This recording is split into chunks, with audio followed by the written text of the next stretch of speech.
Bapak Ibu para pejabat di lingkungan Pemda dan juga para ASN yang saya hormati.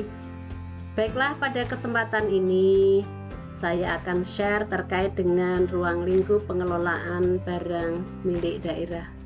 Saya perkenalkan kembali, saya adalah Ibu Hartini Widyaswara, ahli utama dari BPSDM Kementerian Dalam Negeri.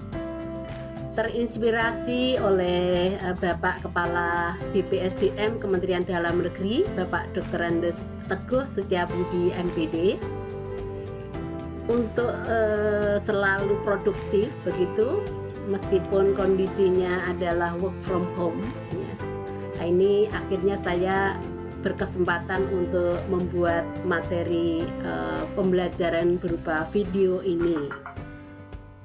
Dan adanya COVID-19 ini ternyata justru ya, merupakan satu peluang ya, wadah berkah di sini untuk terutama untuk diri saya, untuk bisa mempelajari secara lebih mendalam lagi kaitannya dengan penerapan teknologi informasi dalam proses pembelajaran. Baik, pada kesempatan ini langsung saja akan dimulai dengan ruang lingkup ya, pengelolaan barang milik daerah. Sebelum nanti akan saya jelaskan bagian demi bagian atau dari setiap tahapan ya, pengelolaan barang milik daerah itu sendiri ya. Dan terkait dengan itu maka dasar hukum ya, dari pengelolaan barang milik daerah adalah PP 27 tahun 2014 ya, saya rasa Bapak Ibu sudah sangat familiar. Kemudian juga Permendagri nomor 19 tahun 2016 ya. Kemudian terkait dengan lingkup ya dalam pengelolaan barang milik daerah ini dimulai dari perencanaan, kebutuhan dan penganggaran. Jadi ini juga diperlukan adanya langkah yang cermat ya terkait dengan perencanaan, kebutuhan dan penganggaran ini ya. Karena kalau mungkin sudah ada kekeliruan di dalam perencanaan kebutuhan ya, maka sudah barang tentu untuk ke selanjutnya ini juga akan ada permasalahan ya, dan ini nanti juga akan dijelaskan secara tersendiri. Kemudian yang kedua terkait dengan pengadaan barang milik daerah. Untuk pengadaan ini maka ada aturan tersendiri, tidak diatur secara rinci di PP 27 tetapi diatur secara terperinci ya. Ada Perpres khusus yaitu Perpres 16 tahun 2018 dengan berbagai peraturan pelaksana lainnya. Kemudian selanjutnya adalah terkait dengan penggunaan ya, jadi penggunaan barang milik daerah ini juga nanti akan dijelaskan secara khusus, secara tersendiri begitu. Kemudian terkait dengan pemanfaatan.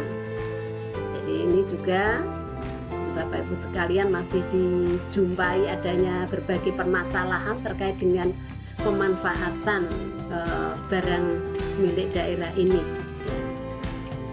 Sehingga terjadi adanya inefisiensi ya, kemudian juga dari sisi efektivitas, bahkan seharusnya aset-aset ini juga bisa menghasilkan adanya pendapatan negara atau pendapatan daerah, maka karena pemanfaatannya tidak dilakukan secara maksimal, nah ini tidak bisa tercapai ya.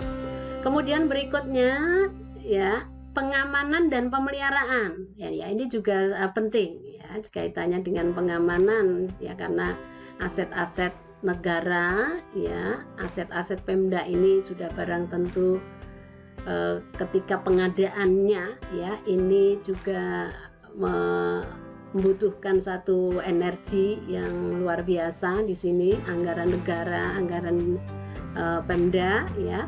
Ya, maka ini perlu adanya pengamanan dan pemeliharaan, yang mana ini nanti juga akan dijelaskan tersendiri. Kemudian terkait dengan penilaian, ya, jadi dengan penilaian ini juga akan dijelaskan tersendiri. Kemudian selanjutnya adalah pemindah tanganan. Jadi pemindah tanganan ada mekanisme, ada proses tersendiri. Kemudian juga pemusnahan dan penghapusan. Ya, ini juga sangat penting Bapak Ibu. Jadi jangan sampai barang-barang yang sesungguhnya sudah rusak, ya, berat, sudah tidak bisa dimanfaatkan, atau bahkan sudah ya hilang, ada catatannya tapi barangnya ada catatan barangnya ternyata juga sudah tidak ada, ya, tetapi ini juga masih menjadi permasalahan pembukuan, ya sudah barang tentu karena tidak ada proses pemusnahan dan penghapusan. Kemudian terkait dengan penatausahaan, ya ini juga sangat penting, ya, kaitannya dengan penatausahaan, ya. Kemudian yang berikutnya adalah pengawasan dan pengendalian, ya. Dan semua itu bahwa ya, harus dikelola secara tertib Bapak Ibu. Jadi tertib pengelolaan, ya, tertib administrasi, ya, jadi secara administrasi ya ini juga harus tertib. Kemudian tertib hukum, ya, yang tidak kalah pentingnya lagi bahwa barang milik daerah ini harus digunakan secara semaksimal mungkin dan penggunaan yang terbaik. Jadi ini strategi dalam pemanfaatan, ya, barang milik daerah. Baik, saya rasa itu ya terkait dengan lingkup pengelolaan barang milik daerah, di mana Bapak Ibu sekalian di sesi-sesi berikutnya nanti, ya, di video yang lain tentunya, ya, ini juga nanti akan dijelaskan secara mungkin ya secara lebih detail lagi, ya. Saya rasa demikian, ya, dan terima kasih atas perhatiannya, dan selamat, ya, mungkin mudah-mudahan Anda juga sukses, ya. Terima kasih. Wassalamualaikum warahmatullahi wabarakatuh.